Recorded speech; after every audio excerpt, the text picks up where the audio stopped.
Welcome back to another episode of Lancer Central. My name's TJ Wengert. Her name's Kiersten Freedman. And Kiersten, I'm disappointed in you. You stole my look yet again. Oh, but all that matters is who wore it better. So let's talk about some men's basketball. In an unprecedented time for the Lancers, the men's basketball team hosted the first round of the CBI Tournament, topping the Golden Eagles of Southern Miss, and then traveling to DePaul for the quarterfinal round. And I'll tell you what, Willett Hall was rocking. It was a great atmosphere to be around, but I'm sure people are tired of hearing us talk about basketball all year, so we sent out our own reporter, Elena Jakes, to cover the game.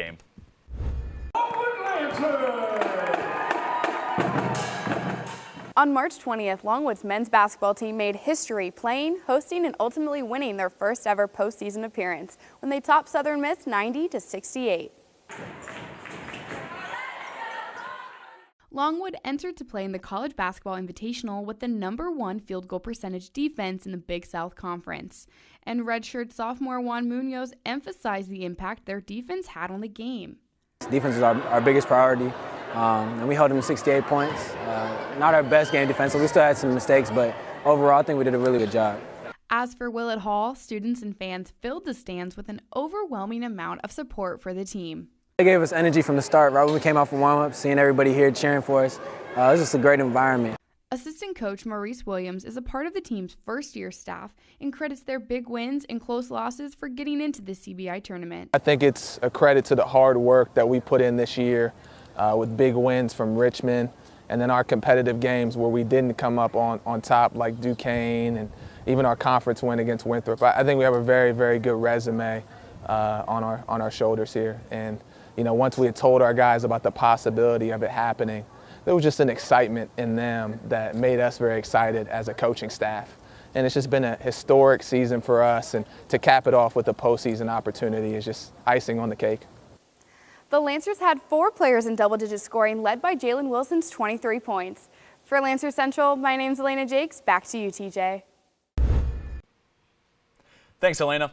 Our women's lacrosse team snapped a 4-game losing streak at home against the ECU Pirates, winning 15-8. I mentioned the losing streak, and none of those games they scored double digits. So obviously for a huge offensive explosion, scoring 15 goals, good for the team moving forward. And we saw standout players, junior Kaylynn Lucarelli with 4 goals, 4 assists.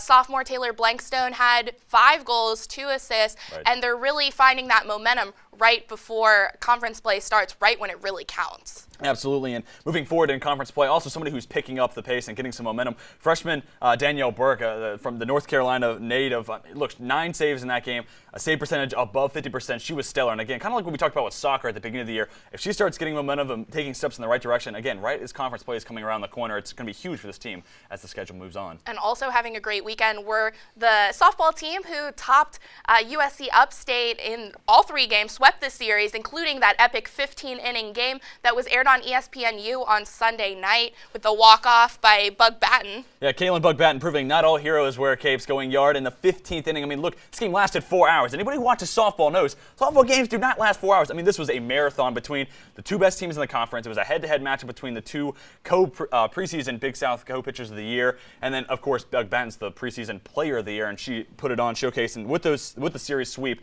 Longwood's now first in the Big South Conference in softball. They're starting to get some momentum. Look, their next game is against Marshall, then a series against Campbell, and then next week, midweek games against Duke and UNC. So obviously needing some momentum going forward for a tough stretch. And those are some big names that they're going to be playing coming up. I mean, they've got Virginia Tech as well, UVA, and it shows that the Lancers are not afraid to take on those hard teams. And head coach Kathy Riley, you know, that's something that she's big on for her team, continuing to challenge themselves, even though they sit at the top of the Big South Conference now, continuously getting better, and that's what makes them a really great team. And Ryan, when talking with Coach Riley after the game, she made a point of emphasis saying, hey, I think I did this on purpose, thinking it will make the team better by the end of the year, and we'll definitely see. But speaking of Coach Riley, I had the opportunity to sit down and talk to her after the game.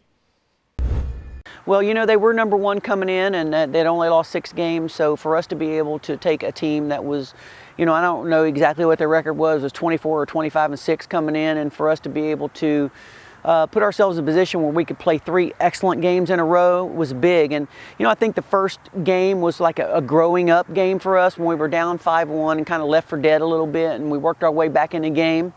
And those things say a lot about people and teams, and it's a lot about what we are working on when we're at practice every day, is like our growth, understanding that we need to fight all the time and be confident in who we are. And I thought that they did that this weekend. And so from that game, when we came back and Alexis tied it up with a home run, I thought we were a different group.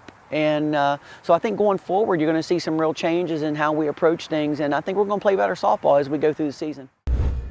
Well, this past Friday was also the home opening matches for both the men's and women's tennis teams, and though they fell to one of the best teams in the conference, the Campbell Fighting Camels, that didn't deter them throughout the rest of the weekend. No, it didn't. On Saturday, the women bounced back versus UNC Asheville, the men versus Hampton-Sydney College, and then on Sunday, they both topped Howard University. Right. And now going into the next week of conference play, the women are back in action versus Charleston Southern on Wednesday. The men are taking a little bit of a break. Much we believe deserved, it is yeah. well-deserved, as they played Wednesday through Sunday straight matches every day, new opponent. But both teams will be back in action over the weekend. Yeah, and both teams sitting at 10-5, and we're excited to see what they have in store in conference play. Absolutely. The baseball team is coming off of a hard loss this weekend versus Winthrop, but after finding success at Gardner-Webb last weekend, we're excited to see what happens versus this midweek game versus UVA, and then over the weekend versus UNC Asheville. Yeah, I'm really excited for that UNC Asheville series. Look, the Bulldogs are a middle-of-the-pack conference team, just kind of like the Gardner-Webb running Bulldogs, where Longwood took 2 of 3 against the running Bulldogs. So, and also keep your eye on the pitching staff for the Lancers. They sit at 3rd in the conference in strikeouts as a whole.